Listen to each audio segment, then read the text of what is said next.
Oy, good morning and welcome back for another video. It's a December 22. Hindi ako nagkakamali, sir, ng umaga. So may bisita tayo dito, pero before we start, I would like to invite you guys to follow us sa ating Facebook and YouTube. Siyempre yung Facebook natin, sir, yung TRD Parts Tango Romeo Delta, yung may Philippine flag sa dulo. Alright, then yung YouTube channel natin, same lang, wala nga lang Philippine flag pero TRD Parts din. Pero yung ang isang common na makikita nyo ron, yung ating logo na bilog na TRD na nakalagay. Yan, common natin yan. Siyempre meron tayong WhatsApp, direct call message, and kahit wala kayo internet, pwede kayo mag-text doon. 0917-888-1133. Sa operator yung mga screen, pakicheck lang, sir, ha. Also, paki-follow and nga pala yung thumbs up, sir, ng laking bagay nun. And overwhelming din kung i-share din natin sa ating mga social media or social media account. Alright, so meron tayo ritong 2023 na Q variant. 22, alright, 2022 na Q variant na 4x2, of course. Siyempre, ito yung mga entry ng Toyota na nagkaroon sila ng 1GD engine. Yes, this is a top of the line engine ng Toyota para sa segment ng SUV. Konting walk around tayo, it's all stock. It's all stock pa. So ikakabit natin dito is nga pala, kinabitan pala natin previously yung unang punta sa atin at first time natin na meet si sir, kinabitan natin ito ng DRL o yung module, meron na ring module yan. Okay, so ngayon kakabit natin sa kanya is the eyebrow kilay. Eyebrow tawagin sa Thailand, so na-adapt na natin dito, tinatawag na natin kilay. Pero ang description talaga nito is front ornament something, ano, isa. Yan, kakabit natin sa kanya.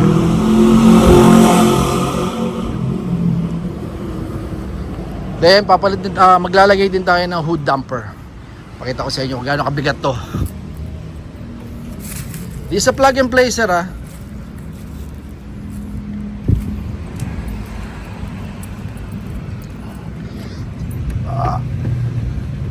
oh shit, ang bigat. Diba? Ganun kabigat. Nice. Thank you. Yan. More or less, sir, nasa 11 to 12 kilos ang ating hood. Fortuner and Hilux pareho. Okay, so kaya yung hood damper na ikakabit natin pwede rin siya pang Hilux sa mga wala pang hood damper. At ang ikakabit natin hood damper pala is, by the way, is original or tinatawag nating OEM. Ito natin, yeah, this one. So basic lang, guys, balik ako okay, alis. So guys, yun na natin ikapit yung bracket. Yung bracket niya. So may kasama siyang OEM din na tornilyo, pinalitan lang natin to, stainless yan. Then yung parang bracket din ng hose para sa wiper. Yan, yun na natin yan, ganito yan. Then next naman natin yung kabila. May kasama siyang bracket. Natin kakabit yan. Tanggalin lang isang tornilyo, then may kasama namang OEM na tornilyo rin yan.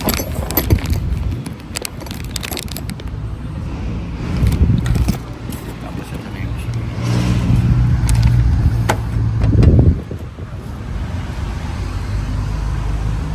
so naklip na natin yung passenger or left side, the driver side.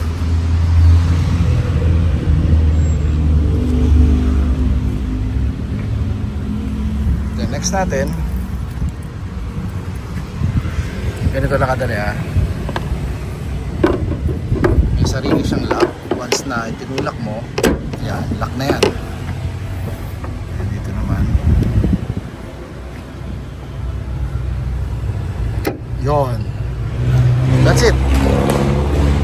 Try natin, so yung front grill ornament kung tawagin, kilay na lang para maintindihan natin.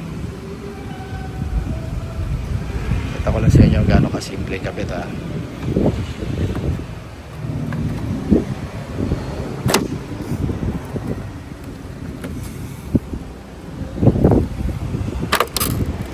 isang kamay. Ganun lang siya kadali.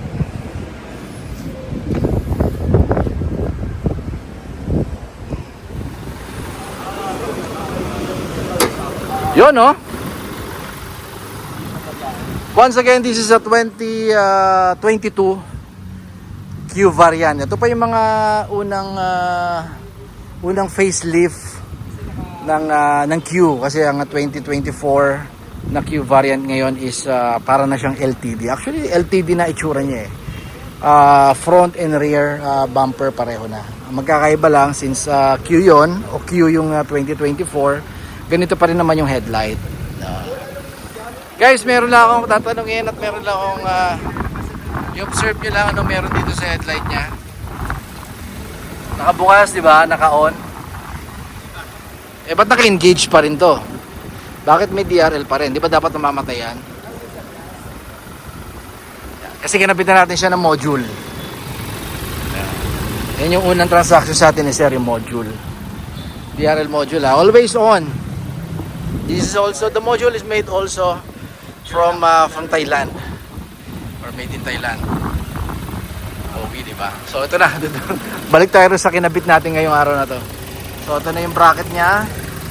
Then yung pinaka-suspension niya. Actually hindi ko masabing pareho to na ginagamit na manual doon sa tailgate ng mga base model na Fortuner. Hindi ko masabi, pero ito ay made in Thailand din naman. Ito yung kinabit at ito yung nakalagay sa mga top of the line na Fortuner na 23, 2024 model.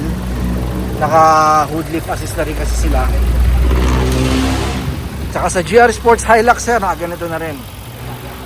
So wag kayong mainggit. Dahil pwede natin ikabit sa inyo to kahit base model pa yung Fortuner nyo. Yan, syempre yung ating pakita ko sa inyo yung kanina, yung ornament or yung kilay kung tawagin para mas madaling maintindihan. So yung chrome panel niya rito nawala na blackout na siya totally actually. Sorry, meron pa pala siyang silver touch dito sa bandang lower part ng grill. Pero overall, syempre since yung grill niya stock naman na glossy, so nag-match ngayon dun sa ornament na kinabit natin. Diba? Nag-match ngayon. Ibaba natin to para makita natin na mas maayos. Tapos naka-DRL ka pa, di ba? Lupit, oh. Wala nang patayan. I mean, hindi na siya namamatay. So, yung design at yung forma of course ng Fortuner mo, medyo lalo na ang Q variant, medyo bulky tignan natin. Yung ganitong mukha, kumpara doon sa mga LTD, medyo mas bulky siya. So, mas ma-appreciate mo at mas mai enjoy mo ang iyong driving experience. Alright? So thank you kay Sir Mike ng Malate. By the way, ang ating ito 15,000 to left and right. Yan, left and right. Original pyesa sir, original ha. Then hood lift assist natin is 8,000. Okay, then yung DRL, kung gusto niyo magpakabit ng DRL, applicable sa mga VQ, LTD at GR Sports lang na Fortuner yung module natin ha. Meron tayong stock sir, marami-rami tayong kinuha. Follow nyo kami! TRD Parts, Philippine Plug sa dulo sir sa Facebook. Okay, yan. TRD Parts din dun sa ating YouTube channel. Yes, yan channel natin na yan eh. Subscribe button sir and hit the notification bell para every time na meron tayong ginagawa at sinisipag tayo mag-edit ng video. Pero tinatry natin sir, maubos lahat ng ating mga naka-stock pang video, ini-edit natin yan. Kahit na ganun medyo masakit sa mata natin. Well, kailangan natin i-present at ipakita sa inyo yun eh. Regular tayo o hanggat kaya natin everyday nagpo-post tayo ng video sa YouTube. And doon sa mga page na also, sa mga pages ng mga Fortuner and Hilux, nagpo-post din tayo doon guys. Please follow us there. Comment kayo sir. And like ha. O masishare sir, mas maganda. Napaka-overwhelming nga. Sabi ko nga yung pag-share nyo. Okay, so sa Viber, WhatsApp meron tayo. 0917-888-1133. Once again, Mike TRD na nagsasabi, don't settle for anything less Bye Toyota, the best. Keep safe everyone. Bye-bye.